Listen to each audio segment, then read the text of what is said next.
नमस्कार प्यारे बच्चों, आप सभी का एक बार फिर से बिडन एकेडमी बूचावास के इस ऑनलाइन प्लेटफॉर्म पे हार्दिक स्वागत है।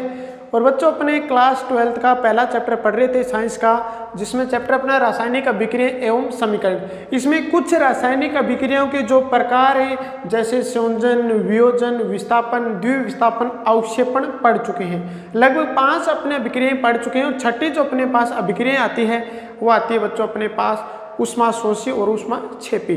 पहले अपने पास बच्चों 6 नंबर आती है ऊष्माक्षेपी। ऊष्माक्षेपी अभिक्रिया, ऊष्माक्षेपी अभिक्रिया। ऊष्माक्षेपी अभिक्रिया वे अभिक्रियाएं होती हैं बच्चों जो उत्पाद के साथ ऊष्मा का भी त्याग करती हैं, या फिर अपने ऐसे कह सकते हैं वे रासायनिक अभिक्रियाएं जिसमें ऊर्जा मुक्त होती है क्या कहलाती है बच्चों? ऊष्माक्षेपी अभिक्रियाएं कहलाती हैं। यानी ऊष्माक्षेपी अभिक्रियाएं कौन सी अभिक्रियाएं होती हैं बच्चों? अपने कह सकते हैं वे रासायनिक अभिक्रियाएं, वे रासायनिक अभिक्रियाएं जिनमें ऊर्जा मुक्त होती है, ऊर्जा मुक्त होती है, ऊष्माक्षेपी अभिक्रिया कहलाती है। ऊष्माक्षेपी अभिक्रिया कहलाती है। कोई भी रासायनिक अभिक्रिया अगर वो संपन्न हो रही है, जो उत्पाद उसमें बन रहे हैं उन उत्पाद के साथ अगर ऊर्जा भी मुक्त हो रही है तो बच्चों कौन सी अभिक्रिया होगी? ऊष्माक्षेपी रासायनिक अभिक्रिया होगी। जैसे हमने सर्वप्रथम एक एग्जाम्पल पढ़ा था संयोजन अभिक्रिया के अंदर, जिसमें कार्बन, जिसमें अपने पढ़ा था बच्चों कि जो अपने कैल्शियम ऑक्साइड है या फिर उसको अपने बोलते हैं बिना बुझा हुआ चूना, अगर उसको जल के अंदर डालते हैं तब बच्चों बुझे हुए चूने का निर्माण होता है। उस पात्र को हम अगर छूकर देखते हैं तो पात्र गर्म हो जाता है। जैसे अपने बात करते हैं, एग्जाम्पल की बात करें तो अपने पास कैल्शियम ऑक्साइड, कैल्शियम ऑक्साइड को अपने बोलते हैं बच्चों बिना बुझा हुआ चूना, या नॉर्मल भाषा में कड़ी बोलते हैं इसको। जब इस कड़ी को अपने किसके अंदर डालते हैं बच्चों? जल के अंदर डालते हैं, तब आपने देखा होगा एक तो सू सू की ध्वनि उत्पन्न होती है, साथ में जिस पात्र के अंदर आपने कड़ी डाली है उस पात्र को छूकर देखना, आपको वो पात्र गर्म मिलेगा। गर्म क्यों मिलेगा? क्योंकि वहाँ पर बच्चों क्या उत्पन्न हो रही है? ऊर्जा उत्पन्न हो रही है, यानी ऊष्माक्षेपी अभिक्रिया संपन्न हो रही है। तो जब कैल्शियम ऑक्साइड को जल के अंदर डालते हैं तो बच्चों कैल्शियम हाइड्रोक्साइड, कैल्शियम हाइड्रोक्साइड बनता है। ये अपने पास क्या है बच्चों? कैल्शियम ऑक्साइड है, कैल्शियम ऑक्साइड, या इसको अपने बोलते हैं बिना बुझा चूना। ये जल है। जब इस कैल्शियम ऑक्साइड को जल के अंदर डालते हैं तो बच्चों बनता है कैल्शियम हाइड्रोक्साइड। ये बन जाएगा कैल्शियम हाइड्रोक्साइड, या फिर इसको अपने बोलते हैं बच्चों बुझा हुआ चूना, बुझा हुआ चूना। अब ये जो बुझा हुआ चूना या कैल्शियम जो हाइड्रोक्साइड बन रहा है, इसमें साथ में बच्चों क्या मुक्त हो रही है? ऊर्जा मुक्त हो रही है। साथ में क्या मुक्त हो रही है बच्चों? ऊर्जा मुक्त हो रही है। अतः ये कौन सी अभिक्रिया है? ऊष्माक्षेपी अभिक्रिया होती है। अब देखो इसमें अपने अगर आज से पता नहीं चलता है तो आप देखना कोई भी अभिक्रिया करवा लेना, कोई भी पात्र लेना, उस पात्र के अंदर किसी भी प्रकार की अभिक्रिया करवा लेना, रासायनिक अभिक्रिया हो। जब वो पात्र अगर आपको ठंडा लगता है तब समझ लेना उसमें क्या हो रही है? ऊष्माशोषी अभिक्रिया हो रही है। अगर वो पात्र आपको गर्म महसूस होता है तब उसमें ऊष्माक्षेपी अभिक्रिया होती है। इसी प्रकार अपने जब श्वसन लेते हैं, श्वसन के अंदर क्या होता है बच्चों? C6H12O6 ग्लूकोज है। इस ग्लूकोज का विघटन होता है किसकी उपस्थिति में? ऑक्सीजन की उपस्थिति में। ऑक्सीजन की उपस्थिति में जब इसका विघटन होगा तो बच्चों CO2 बनेगी और साथ में जल बनेगा, और साथ में क्या बनती है बच्चों? ऊर्जा बनती है। और इस ऊर्जा का उपयोग अपना शरीर कार्य करने के लिए उपयोग में ले लेता है। अपने पास क्या बन गई बच्चों, यहाँ पर CO2 बन गई, साथ में क्या बन गई, यहाँ पर जल के अणु बन गए। यहाँ पर अभिक्रिया कौन सी हो रही है, ग्लूकोज है, और इस ग्लूकोज के साथ अपने बात करें, ग्लूकोज के साथ यहाँ पर क्या मिली है बच्चों, ऑक्सीजन मिली है। जब श्वसन की अभिक्रिया की अपने बात करें तो ग्लूकोज के साथ जब अपने ऑक्सीजन मिलती है तब बच्चों अपने कौन सी अभिक्रिया होती है, उसमें क्षेपीय अभिक्रिया होती है, या फिर अपने श्वसन कह सकते हैं इसको, जिसमें CO2 बनती है और H2 बनता है, साथ में ऊर्जा मुक्त होती है। तो वे रासायनिक अभिक्रियाएं जिसमें बच्चों क्या मुक्त हो रही हो, ऊर्जा मुक्त होती हो, ऊष्मा क्षेपीय अभिक्रियाएं कहलाती है। उसके बाद अपने बात करते हैं ऊष्मा शोषी अभिक्रिया की। हाँ, तो अपने बच्चों ऊष्मा क्षेपीय अभिक्रिया पढ़ रहे थे जिसमें क्या हो रही है, ऊर्जा की मुक्ति हो रही है। इसी प्रकार एक एग्जाम्पल अपने और ले लेते हैं, जो अपने प्राकृतिक गैस है CH4 है, अगर वो जल रही है तो भी बच्चों ऊष्मा क्षेपीय अभिक्रिया होती है। जैसे अपने NCERT में एक एग्जाम्पल और दे रखा है, उसकी अपने बात कर लेते हैं, CH4 + 2O2, ये प्राकृतिक गैस है बच्चों, ये भी जब जलेगी तो क्या मुक्त करेगी, ऊर्जा की मुक्ति करेगी। तो इसमें बच्चों जब ये CH4 को ऑक्सीजन की उपस्थिति में जलाते हैं तो CO2 और साथ में जल की यहाँ पर प्राप्ति होती है, प्लस H2O, और प्लस में क्या बनेगी बच्चों, ऊर्जा बनेगी, यानी ऊर्जा मुक्त होगी। और ऊर्जा मुक्त होगी तो कौन सी अभिक्रिया होगी बच्चों, अपने ऊष्मा क्षेपी अभिक्रिया होगी। सॉरी, यहाँ CO2 प्राप्त होगी, CO2 + 2H2O प्राप्त होगी, ऊर्जा मुक्त होगी। इसी प्रकार जो अपने NCERT में एक एग्जाम्पल देखा है, जब साग सब्जियां नष्ट होती हैं, कंपोस्ट बनता है, उस समय भी बच्चों ऊर्जा मुक्त होती है। तो वो अभिक्रिया भी कौन सी होती है बच्चों, ऊष्मा क्षेपी होती है। यानी साग सब्जियों से कंपोस्ट का निर्माण, से कंपोस्ट का निर्माण,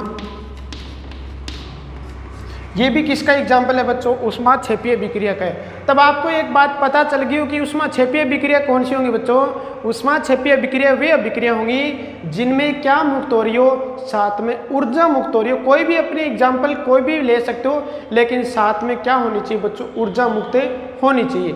ऊर्जा मुक्त हो रही है तो वो अभिक्रिया कौन सी होगी बच्चों, ऊष्मा क्षेपीय अभिक्रिया होगी। या फिर अपने ऐसे कह सकते हैं, अगर आपको कोई भी रासायनिक समीकरण दे दे और उसमें उत्पाद के साथ में प्लस लगा के ऊर्जा शब्द मिले तो समझ लेना वो ऊष्मा क्षेपी है। अगर अभिकारक के साथ में ऊर्जा शब्द मिले तो बच्चों समझ लेना वो कौन सी है, ऊष्मा शोषी अभिक्रिया है। दूसरी अभिक्रिया अपने चलते हैं ऊष्मा शोषी अभिक्रिया की। ऊष्मा शोषी अभिक्रिया, ऊष्मा शोषी अभिक्रिया। भाई ऊष्मा पता चल गया आपका, शोषी का मतलब शोषण करना, उसको अवशोषित करना।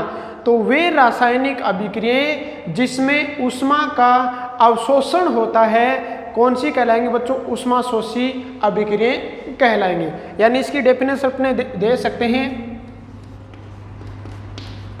वे रासायनिक अभिक्रियाएं, वे रासायनिक अभिक्रियाएं, वे रासायनिक अभिक्रियाएं जिनमें क्या हो बच्चों, ऊष्मा अवशोषित हो। वे रासायनिक अभिक्रियाएं जिनमें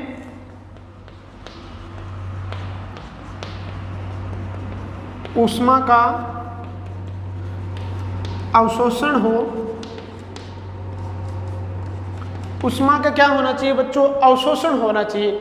जैसे अपने अपघटन, विघटन या वियोजन अभिक्रिया पढ़ी थी, जिसमें हमने प्रकाश अपघटन भी पढ़ा था, विद्युत अपघटन पढ़ा था। इसके अतिरिक्त हम बात करें तो उसके अंदर बच्चों हमने उसमें विघटन पढ़ा था। अब जो भी विघटन वाली अभिक्रिया जिसमें हम क्या कर रहे हैं, या तो प्रकाश के द्वारा ऊर्जा दे रहे हैं, या ऊष्मा के द्वारा ऊर्जा दे रहे हैं, या फिर विद्युत के द्वारा ऊर्जा दे रहे हैं, तो वे रासायनिक अभिक्रिया जिसमें ऊर्जा दी जाती है, या फिर वो रासायनिक अभिक्रिया जो ऊर्जा अवशोषित करती हैं, ऊष्मा शोषी अभिक्रिया कहलाती है, ऊष्मा शोषी अभिक्रिया कहलाती है।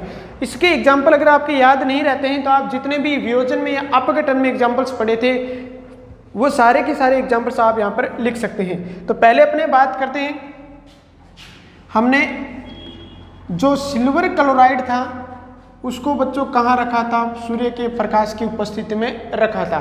तब ये किस में बदल गया था बच्चों, ये सिल्वर में और क्लोराइड में चेंज हो गया था। कहाँ रखा था हमने बच्चों? प्रकाश की उपस्थिति में। अब इसमें प्रकाश के द्वारा हमने क्या दी थी बच्चों? ऊर्जा दी थी।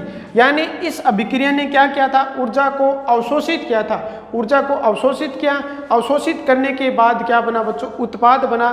तो यहाँ पर क्या हुई? ये अवशोषण या ऊष्मा शोष्य अभिक्रिया हो गई। इसी प्रकार हमने सिल्वर ब्रोमाइड की अभिक्रिया भी देखी थी। इसमें भी हमने क्या दिया था बच्चों? प्रकाश दिया था इसको। प्रकाश के द्वारा इसने ऊष्मा ग्रहण की थी। इसमें भी क्या बना था? सिल्वर बना था प्लस ब्रोमीन बनी थी। इसी प्रकार एक अभिक्रिया हमने पढ़ी थी बच्चों CaCO3। इसको हमने क्या दी थी? ऊष्मा दी थी। उद्योगों में क्या करते हैं? कैल्शियम कार्बोनेट को बहुत ज़्यादा ताप पर गर्म करते हैं, जिससे क्या बन जाती है बच्चों? कैल्शियम ऑक्साइड बनता है प्लस CO2 गैस बनती है। यहाँ पर हम क्या दे रहे हैं? ऊष्मा दे रहे हैं। ये प्रकाश के द्वारा ऊर्जा दे रहे हैं, यहाँ पर अपने ऊष्मा के द्वारा ऊर्जा दे रहे हैं। इसी प्रकार विद्युत अपघटन अभिक्रिया पड़ी थी, उसमें भी अपने क्या दे रहे थे? ऊष्मा दे रहे थे। यानी वे रासायनिक अभिक्रिया जो ऊष्मा ग्रहण करके उत्पाद का निर्माण करती है, ऊष्मा शोष्य अभिक्रिया कहलाती है। तो ऊष्मा क्षेपी अभिक्रिया कौन सी? जो ऊष्मा का त्याग करती हैं। और शोषी कौन सी? जो ऊष्मा का अवशोषण करती हैं। अब अपने पास 8 नंबर अभिक्रिया अपने पास आती है अनुत्क्रमणीय अभिक्रिया। अनुत्क्रमणीय अभिक्रिया। अब अनुत्क्रमणीय अभिक्रिया कौन सी होती है? वे रासायनिक अभिक्रियाएं जो केवल एक दिशा में चलती हैं।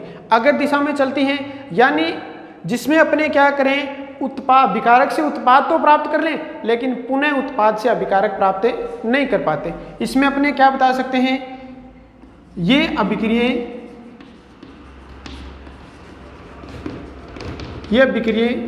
केवल एक दिशा में चलती हैं। केवल एक ही दिशा में चलती हैं। एक दिशा में चलती है। जैसे बच्चों अपने बात करते हैं, हमारे पास लकड़ी का जलना हो गया। कार्बन ये ऑक्सीजन के साथ अभिक्रिया करेगा और क्या बन जाएगा बच्चों? CO2 बन जाएगा, यानी कार्बन डाइऑक्साइड गैस बन जाएगी। अब ऐसी आज तक कोई प्रोसेस नहीं बनी है जिसमें अपने CO2 से वापस क्या प्राप्त कर लें? कार्बन और ऑक्सीजन प्राप्त कर लें। यानी ये किस दिशा में चल रही है बच्चों? अगर दिशा में चल रही है। यानी वे रासायनिक अभिक्रियाएं जिसमें अभिकारक से, ये क्या है अपने पास? अभिकारक है। ये कार्बन भी अभिकारक है और ये ऑक्सीजन भी क्या है? अभिकारक है। ये अभिकारक है और ये हमारे पास क्या है बच्चों? उत्पाद है। तो अपने कह सकते हैं वे रासायनिक अभिक्रियाएं जिनमें अभिकारक से उत्पाद तो बन जाता है, लेकिन उत्पाद से पुनः अभिकारक नहीं बन सकता, वे कौन सी अभिक्रियाएं कहलाती हैं? अनुत्क्रमणीय अभिक्रियाएं कहलाती हैं। या फिर अपने कह सकते हैं अनुत्क्रमणीय अभिक्रियाएं केवल एक दिशा में चलने वाली होती हैं। उसके बाद आती है बच्चों अपने 9 नंबर उत्क्रमणीय अभिक्रिया। उत्क्रमणीय अभिक्रिया। अब उत्क्रमणीय अभिक्रिया क्या होगी? अनुत्क्रमणीय में केवल एक दिशा में चल रही है, लेकिन उत्क्रमणीय में अभिक्रिया दोनों दिशाओं में चलती है। या कह सकते हैं अपने ये अभिक्रियाएं दोनों दिशाओं में चलती हैं। ये अभिक्रियाएं दोनों दिशाओं में संपन्न होती हैं। दोनों दिशाओं में संपन्न होती है। अब दोनों दिशाओं में संपन्न होती है। दोनों दिशाएं कौन सी हैं बच्चों? दोनों दिशाएं होती हैं अगर व पश्च। दोनों दिशाओं में संपन्न हो रही है। जैसे अपने जल की विद्युत अपघटन की बात कर लेते हैं। हमने बात की थी जब जल को विद्युत अपघटन करते हैं या विद्युत अपघटन विधि के द्वारा इसको विखंडित करते हैं, तब क्या बनेगा बच्चों? इसमें से हाइड्रोजन बन जाती है। H2+ O2 यानी हाइड्रोजन और ऑक्सीजन बन गई। ये जब बनी है तो ये कौन सी दिशा है बच्चों? अगर दिशा है। यानी अगर दिशा में संपन्न हो गई, H2 से क्या बन गई? हाइड्रोजन और ऑक्सीजन बन गई। लेकिन जैसे विद्युत धारा का प्रवाह है बंद किया, तो ये बच्चों अपने हाइड्रोजन ऑक्सीजन पुनः मिलकर किसका निर्माण कर लेती है? जल का। जब ये इस साइड अभिक्रिया चलेगी तो इसको बोलेंगे अपने पश्चिम दिशा। तो ये अगर दिशा में भी चल रही है और पश्चिम दिशा में भी चल रही है। तो अपने कह सकते हैं वे रासायनिक अभिक्रियाएं जो अगर दिशा में और पश्चिम दिशा दोनों दिशाओं में चलती है उत्क्रमणीय अभिक्रिया कहलाती है। या फिर अपने ऐसे कह सकते हैं वे रासायनिक अभिक्रियाएं जिनमें अभिकारक से उत्पाद प्राप्त हो जाता है और उत्पाद से पुनः अभिकारक प्राप्त हो जाता है, वे क्या कहलाती है? उत्क्रमणीय अभिक्रियाएं। जैसे हमारे पास नाइट्रोजन है और हाइड्रोजन है। इसको अपने क्या करते हैं बच्चों, जब संघनित करवाते हैं तब हमारे पास अमोनिया प्राप्त हो जाएगी, 2NH3 हमारे पास प्राप्त हो जाएगी। लेकिन जैसे ही हम क्या करेंगे, अगर फिर से इसको विघटित करना चाहें तो ये जो अमोनिया है ये वापस हाइड्रोजन और नाइट्रोजन में टूट जाएगी। यानी ये अभिक्रिया भी किस दिशा में होगी बच्चों, अगर दिशा में वापस चलेगी तो पश्च दिशा में हो जाएगी।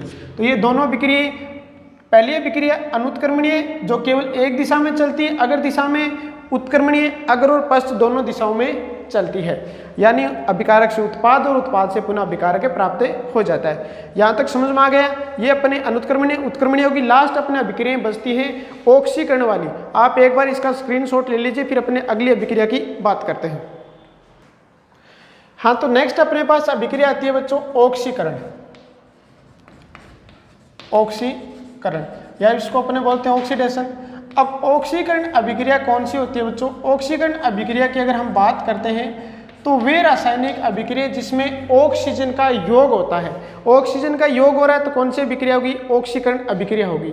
अगर ऑक्सीजन हट रही है तो बच्चों कौन सी अभिक्रिया होगी, अपचयन अभिक्रिया होगी। एनसीईआरटी में हमारे ऑक्सीकरण के लिए बच्चों एक शब्द मिलता है उपचयन, या फिर इसको बोलते हैं अपने उपचयन अभिक्रिया। ये एनसीईआरटी में शब्द अपने आरबीसी में ऑक्सीकरण शब्द मिलता है और ज़्यादातर अपने बात करें तो ऑक्सीकरण शब्द ही मिलता है, लेकिन एनसीईआरटी में ऑक्सीकरण की जगह आपको उपचयन शब्द मिलेगा, उपचयन अभिक्रिया।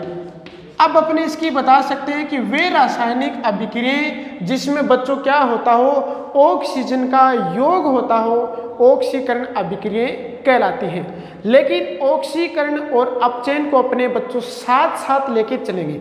ऑक्सीकरण और अपचयन अभिक्रियाएं होती हैं, दो अभिक्रियाएं, दोनों को साथ लेके चलेंगे, ऑक्सीकरण अभिक्रिया और इधर ले लेते हैं बच्चों अपने अपचयन अभिक्रिया। 10 नंबर अपचयन अभिक्रिया। अपने दोनों अभिक्रियाओं को जब एक साथ लेके चलेंगे तब बच्चों अपने को ज़्यादा समझ में आएगा। ऑक्सीकरण अभिक्रिया और अपचयन अभिक्रिया, सबसे पहले अपने इसमें डिफरेंस हो जाएगी, साथ में दोनों अपने अभिक्रियाएं भी समझ में आ जाएंगी। सबसे पहले अपने बात करते हैं ऑक्सीकरण अभिक्रिया कौन सी होती है। तो इनमें ऑक्सीजन का संयोग होता है, संयोग होता है। अपने डेफिनेशन क्या होगी बच्चों, वे रासायनिक अभिक्रियाएं जिसमें ऑक्सीजन जुड़ती है कौन सी कहलाती है, ऑक्सीकरण अभिक्रिया कहलाती है, उपचयन अभिक्रिया कहलाती है। जैसे एग्जांपल अपने दे सकते हैं, हमारे पास क्या है बच्चों, ये मैग्नीशियम है, Mg है, इसमें ऑक्सीजन का क्या हो रहा है बच्चों, संयोग। संयोग का मतलब योग हो रहा है, जुड़ रही है, या फिर अपने कह सकते हैं ऑक्सीजन का जुड़ना है, ऑक्सीकरण है। तो यहाँ पर मैग्नीशियम है प्लस इसके साथ क्या जोड़नी है हमें, ऑक्सीजन। अब ऑक्सीजन इसके साथ जुड़ेगी, ऑक्सीजन जुड़ेगी तो क्या बनेगा, मैग्नीशियम ऑक्साइड बनेगा। ये क्या बन गया बच्चों, मैग्नीशियम में ऑक्साइड बन गया। क्या जुड़ गई, ऑक्सीजन जुड़ गई, तो कौन सी अभिक्रिया होगी बच्चों, ऑक्सीकरण अभिक्रिया होगी। अब अपचयन अभिक्रिया की बात करें ना तो बच्चों इसमें क्या होगा, इसमें O2 जो O2 है वो हटती है, O2 है वो क्या है बच्चों, हटती है। हटने का मतलब अपनी डेफिनेशन इसकी पूर्ण रूप से दे सकते हैं। डेफिनेशन क्या देंगे, वे रासायनिक अभिक्रियाएं जिनमें ऑक्सीजन हटती है अपचयन अभिक्रिया कहलाती है। अब देखो यहाँ पर इसी का उदाहरण ले लेते अपने, मान लो 2MgO था हमारे पास, इससे क्या बन गया बच्चों, हमारे पास मैग्नीशियम प्लस ऑक्सीजन प्राप्त हो गया। ठीक है बच्चों, यहाँ पर देखो बच्चों अपने पास ऑक्सीजन मैग्नीशियम ऑक्साइड था ना, लेकिन इससे ऑक्सीजन हट गई तो मैग्नीशियम बना और ऑक्सीजन अलग प्राप्त हो गई। यह अभिक्रिया कौन सी होगी बच्चों, अपचयन होगी। यह अभिक्रिया अपने पास कौन सी होगी, ऑक्सीजन अभिक्रिया। इसी प्रकार सल्फर ऑक्सीजन के साथ अभिक्रिया करके क्या बनाती है, सल्फर डाइऑक्साइड बनाती है। ठीक है बच्चों, सल्फर डाइऑक्साइड बन रही है, इस सल्फर के साथ क्या जुड़ रही है, ऑक्सीजन जुड़ रही है ना, तो यह अभिक्रिया कौन सी होगी बच्चों, ऑक्सीकरण अभिक्रिया हो गई। इसी प्रकार अगर हम एक एग्जाम्पल लेते हैं 2KClO3, 2KClO3 अपने बात करें 2KClO3 की, तब बच्चों इसका भी क्या हो जाता है, विघटन हो जाता है। विघटन होगा तो क्या बनेगा, 2KCl बनेगा प्लस 3O2 बन जाएगी। क्या बन जाएगी 3O2 बन जाएगी।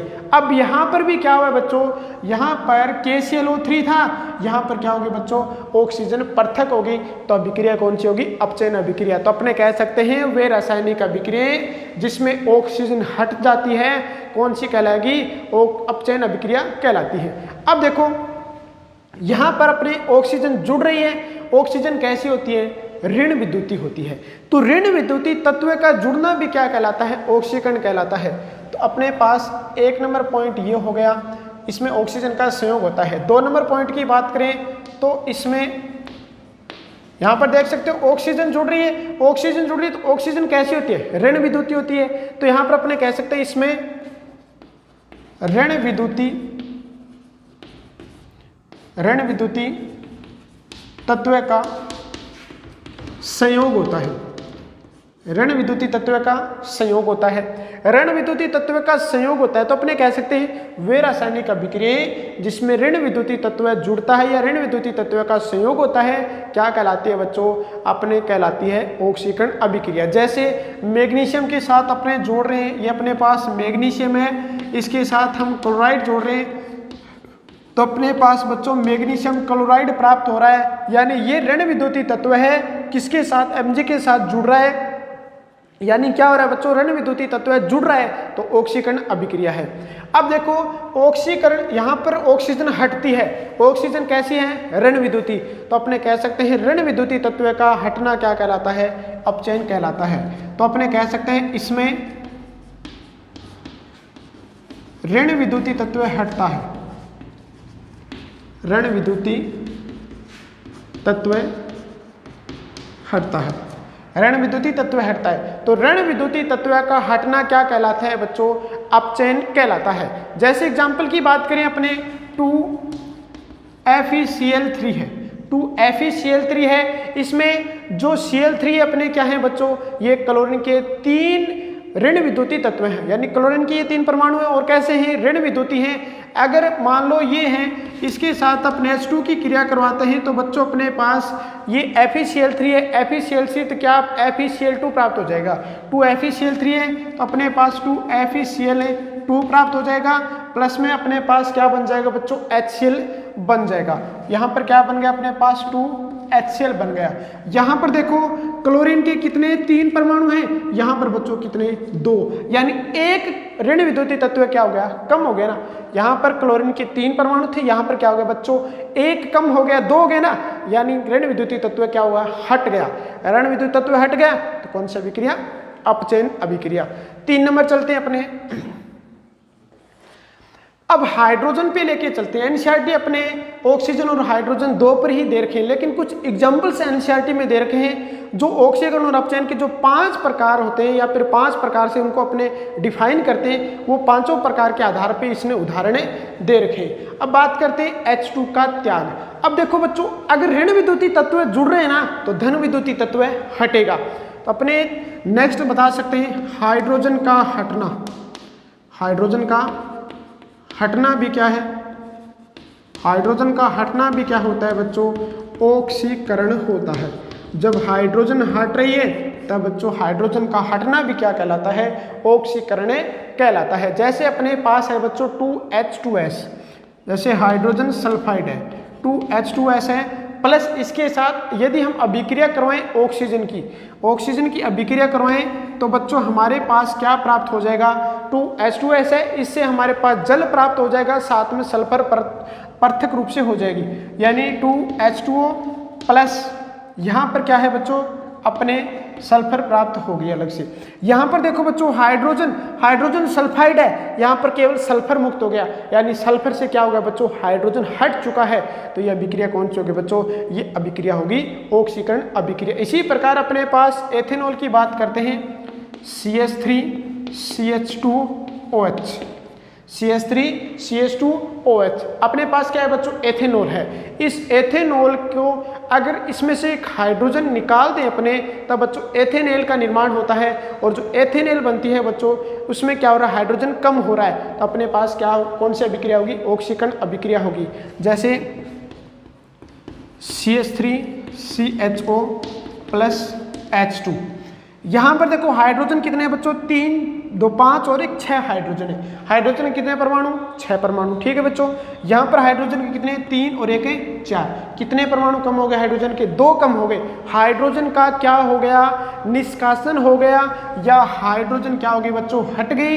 ये एथेनॉल है, ये एथेनॉल है, और ये क्या बन गई बच्चों? एथेनेल बन गई। ये एथेनॉल एथेनेल क्या होती है अपने कार्बन वाले चैप्टर में बढ़िया तरीके से समझेंगे। लेकिन यहाँ पर ध्यान रखना, यहाँ पर देखो हाइड्रोजन के कितने परमाणु? 3 2 5 और एक 6। यहाँ पर उत्पाद में एथेनेल में कितने? 3 और एक 4 हैं, यानी 2 हाइड्रोजन परमाणु कम हो चुके हैं। तो हाइड्रोजन परमाणु जब कम हो रहे हैं या हाइड्रोजन हट रही है तो कौन सी अभिक्रिया बच्चों? ऑक्सीकरण अभिक्रिया।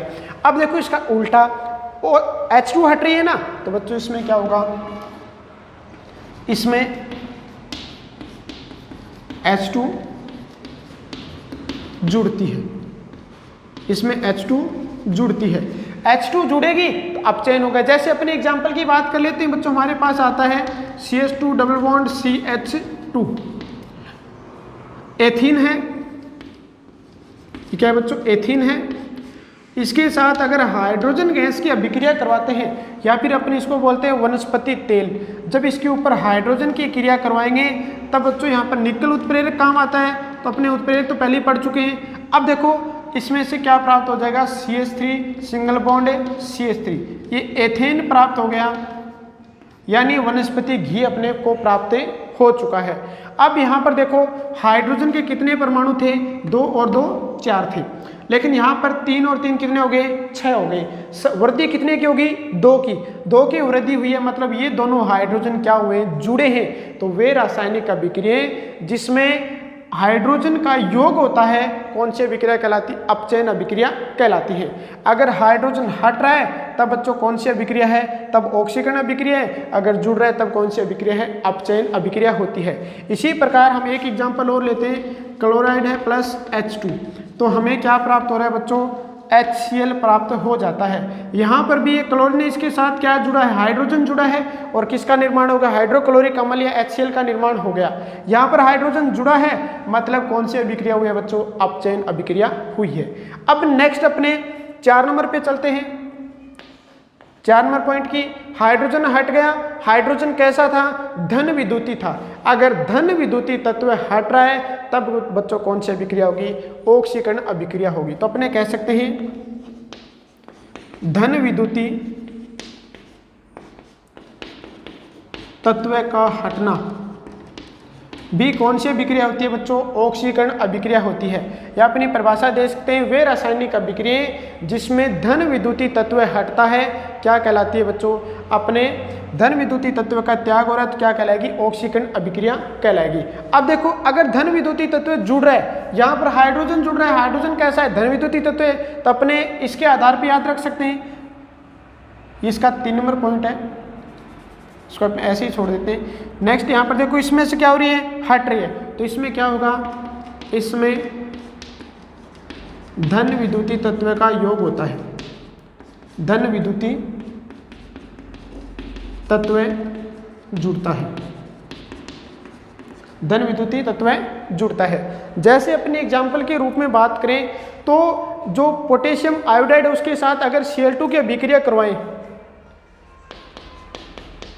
प्लस Cl2 की अभिक्रिया करवाएं तो यहाँ पर क्या होगा? धन विद्युती तत्व हटेगा।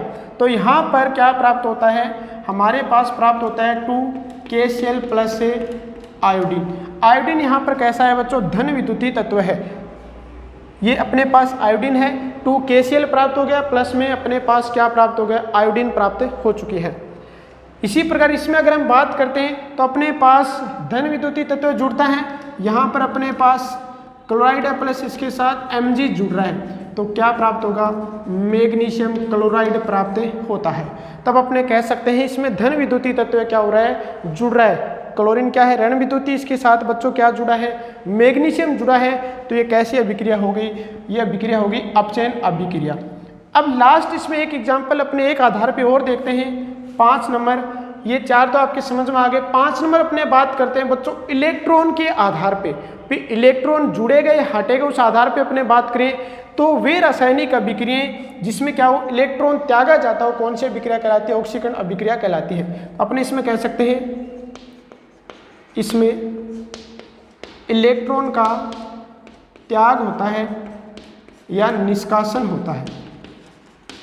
इलेक्ट्रॉन का त्याग होता है या निष्कासन होता है। जैसे अपने पास सोडियम है, सोडियम Na+ बनेगा तो एक इलेक्ट्रॉन का क्या करेगा बच्चों, त्याग करेगा। इसी प्रकार मैग्नीशियम है, मैग्नीशियम की बात करें तो Mg+2 बनेगा तो 2 इलेक्ट्रॉन का क्या करेगा, त्याग करेगा। यहाँ पर इलेक्ट्रॉन क्या हो रहे हैं, निकल रहे हैं, इलेक्ट्रॉन निकल रहे हैं तो यहाँ पर कौन सी अभिक्रिया होगी, ऑक्सीकरण अभिक्रिया होगी। यदि इसमें अपचयन में बात करें तो इसमें क्या होता है, इसमें इलेक्ट्रॉन का योग होता है, इलेक्ट्रॉन का योग होता है, इलेक्ट्रॉन का योग होता है। मतलब जैसे अपने बात करें क्लोरीन की, Cl- है प्लस इलेक्ट्रॉन जुड़ेगा इसके साथ तो किसका निर्माण कर लेगी बच्चों, ये क्लोरीन का निर्माण कर लेगी। इसी प्रकार इसमें ये एग्जाम्पल भी अपने ले सकते हैं, जैसे Mg+2 है, इसके साथ 2 इलेक्ट्रॉन जुड़ेंगे तो बच्चों क्या होगा, ये मैग्नीशियम परमाणु का निर्माण हो जाएगा। यहाँ पर मैग्नीशियम आयन है, 2 इलेक्ट्रॉन जुड़े और मैग्नीशियम बन गया। अब यहाँ पर देख सकते हैं अपने, इसमें तो क्या हो रहा है, त्याग या निष्कासन हो रहा है और इसमें क्या हो रहा है, इसका योग हो रहा है। ये अपने हो गई ऑक्सीकरण और अपचयन। अब अपने आती है बच्चों एक रेडॉक्स अभिक्रिया, रेडॉक्स अभिक्रिया या फिर इसको बोलते हैं अपने उपचयन,